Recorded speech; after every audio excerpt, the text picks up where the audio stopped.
Zero return বলে কোনো শব্দ আছে কিনা আমারও জানা নাই। জিরো রিটার্ন দিলেন তো আপনি হিরো হওয়ার কোনো সুযোগ নাই, আপনি আবার জিরো হয়ে যাবেন, আপনি একটি বিপদ ডেকে আনছেন।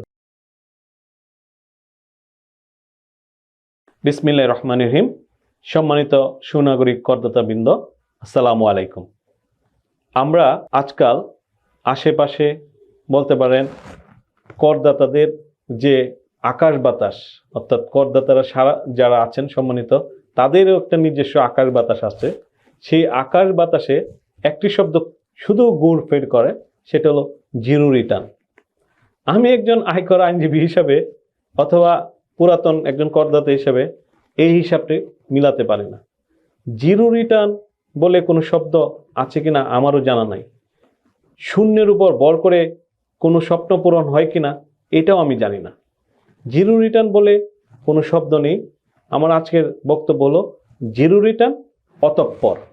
মানে আপনি জিরো রিটার্ন দিলেন তো আপনি হিরো হওয়ার কোনো সুযোগ নাই, আপনি আবার জিরো হয়ে যাবেন এবং জিরো থেকে আপনার লাইফ শুরু করলে আপনার অবস্থা অনেক বেশি কষ্টকর হবে। মূল প্রসঙ্গে আসি। আপনি একজন টিআইএন গ্রহণকারী নতুন করদাতা, আপনার আয়কর নথিটি অত্যন্ত মূল্যবান এবং এটি ভবিষ্যৎ অর্থনৈতিক পরিকল্পনার অংশ।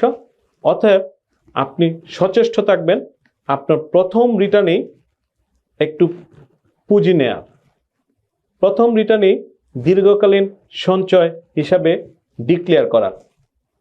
আমরা সবাই জানি যত গুড় তত মিঠা। এখন আপনি একটি কোনো আয় দেখাবেন না, কোনো ট্যাক্স দিবেন না, নিশ্চয়ই এই সুবিধাও আপনি উপভোগ করার সুযোগ পাবেন না। কিন্তু প্রথম আয়কর নথি হিসাবে যদি এই সুযোগটি আপনি কাজেই না লাগান, পরবর্তী সময় আর এই সুযোগ আপনার আসবে না। যদি আসেও আপনাকে অনেক বেশি কর দায় বহন করতে হবে। প্রশ্ন থাকতে পারে আপনারা যারা মেধাবী এবং বিজ্ঞ, যে আমার করযোগ্য আয় নেই, তাহলে আমি কেন কর দিব? হ্যাঁ, সেটা একটি ব্যতিক্রমী ধারণা। আজকে আপনি একটি চাকরি করছেন, যে প্রতিষ্ঠানে টিআইএন গ্রহণ করেছেন, কিন্তু ওই প্রতিষ্ঠান থেকে যে বেতন পাচ্ছেন সেই বেতনে হয়তো বা আপনার করযোগ্য আয় হচ্ছে না। তাহলে ভেবে দেখুন তো, করযোগ্য আয় হচ্ছে না কিন্তু আয় তো হচ্ছে, তা আপনি কিভাবে বলেন জিরো রিটার্ন? আপনি আপনার আয়টাকে ডিক্লেয়ার করেন, আর যেহেতু এটাতে কর আসে না, অতএব এটাকে আপনি করমুক্ত বলতে পারেন, করযোগ্য আয় নয় এটা বলতে পারেন। কিন্তু জিরো রিটার্নের কনসেপ্টে আমরা দেখে থাকি ইদানিংকালে মহল্লার দোকানে, সাব রেজিস্ট্রি অফিসে, বিভিন্ন জায়গায় সবাই এক একজন অভিজ্ঞ দক্ষ কর পরামর্শক হয়ে গিয়েছেন। আর আপনারাও খুব লোভনীয় অফার মনে করে সাময়িক সময়ের জন্য জিরো রিটার্নদারি হয়ে যাচ্ছেন। যে শব্দটি বাজারে নেই, যেই বিষয়টি আপনি পরবর্তী সময় ভোগান্তির মধ্যে পড়তে পারেন, সেই বিষয়টি নিয়ে আপনি চর্চা করছেন, আর অতঃপর আপনি একটি বিপদ ডেকে আনছেন। উদাহরণস্বরূপ বলা যায়, আপনি ঢাকার ভিতরে সবচেয়ে বেশি যে এলাকায় প্রতিদিনই দলিল রেজিস্ট্রি করা হয়, তেজগাঁ, ওখানের একটি অভিজ্ঞতা আমি আমার এক ক্লায়েন্টের বর্ণনাতে শুনে আপনাদের সঙ্গে শেয়ার করছি, সম্মানিত সকল সুনাগরিক এবং করদাতাবৃন্দের প্রতি, বর্তমান এবং ভবিষ্যৎ। যে উনি এসে বলছে যে ওনার একটি পারিবারিক সূত্রে, অর্থাৎ উত্তরাধিকার সূত্রে একটি মূল্যবান সম্পদ পেয়েছেন এবং এই মূল্যবান সম্পদ পাওয়ার পর উনি বিক্রি করেছেন, বিক্রি করে আবার উনি একটি মূল্যবান সম্পদ ক্রয় করেছেন। আপনারা একটু খেয়াল করে দেখেন, উনি একটি মূল্যবান সম্পদ পেয়েছেন উত্তরাধিকার সূত্রে, কিন্তু সম্পদটি উনি ব্যক্তি নামে কিনেছেন। এবার এই যে জিরো রিটার্নের কনসেপ্টে উনি কাজটি করেছেন, তার বিপত্তিটা কোথায়? ওনার উদাহরণস্বরূপ 4 কাঠা একটি জমি উত্তরাধিকার সূত্রে পেয়েছেন গুলশান এলাকার, উনি বিক্রি করেছেন 3 কোটি টাকা, বনানীতে একটি 3 কোটি টাকার ফ্ল্যাট কিনেছেন ধরে নিলাম। তাহলে উনি যদি শূন্য রিটার্ন জমা দিয়ে শুধুমাত্র রেজিস্ট্রি অফিসে ওনার জমি বিক্রি করার জন্য এই কাজটি করে থাকেন, তাহলে উনি ধরে নিতে পারেন কক্সবাজারে সমুদ্রের মধ্যে উনি গোসল করতে গিয়ে সমুদ্রেতে ডুবেই গেলেন। কিরকম?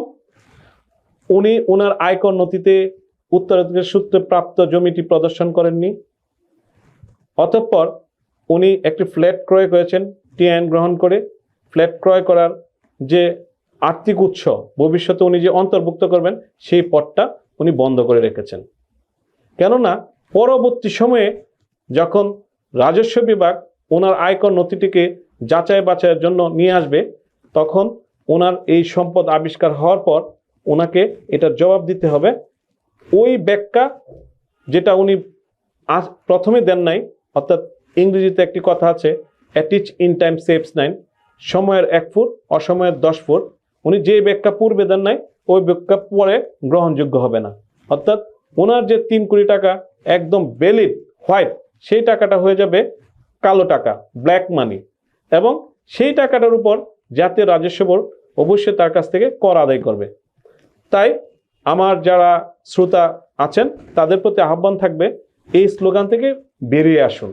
জিরো রিটার্ন বলে কোনো শব্দ নেই। এটার যেই আপনারা অনুসরণ করবেন এটার পরে অতঃপর আছে, মানে আপনার জন্য একটি ভোগান্তি আছে। তাই আপনার টিআইন গ্রহণ করার সাথে সাথে আপনি আয়কর রিটার্ন তৈরি করবেন, রিটার্নে সব কিছু অন্তর্ভুক্ত করবেন, সেটা উত্তরাধিকার সূত্রে হোক, নিজের উপার্জন থেকে হোক, অথবা দীর্ঘকালীন সঞ্চয় হোক, অথবা প্রথম কর দিয়ে হোক, আপনি সব অন্তর্ভুক্ত করবেন। নিজে জানেন না, বুঝেন না, আপনি একজন অভিজ্ঞ করদাতার কাছে যাবেন, তাও পেলেন না, একজন অভিজ্ঞ, দক্ষ, সৎ, মেধাবী একজন উপদেষ্টার কাছে যাবেন। আমি এটা আপনাদের প্রতি আহ্বান করছি না, আমি মূলত আপনাদেরকে অনুরোধ করছি, এই যে চক্র, জিরো রিটার্নের চক্র, মহল্লায় মহল্লায় দোকানের চক্র, সাব রেজিস্ট্রেশনের চক্র, বিআরটিএতে চক্র, বিভিন্ন চক্রে যারা আমার করদাতারা পড়ে আমার কাছে পরবর্তী সময়ে ভোগান্তি নিয়ে আসছেন, আমি তাদের প্রতি খুবই সহনশীল এবং মানবিক, এই জন্য এই বিষয়টি আপনাদের সঙ্গে শেয়ার করছি। যদি আপনাদের ন্যূনতম উপকার হয় তাহলে আমার আজকের এই কথা বলা সার্থক বলে আমি মনে করি। এটা আমার কোনো ব্যক্তিগত কোনো পক্ষকে আক্রমণ করে বা ছোট করে অসম্মান করার জন্য বলা না, এটা রাষ্ট্রের বৃহত্তর রাজস্ব আদায়ের পাশাপাশি আপনারা যেন অতঃপর বিপদে না পড়েন সেই জন্য বলা। ধন্যবাদ সবাইকে, ভালো থাকবেন।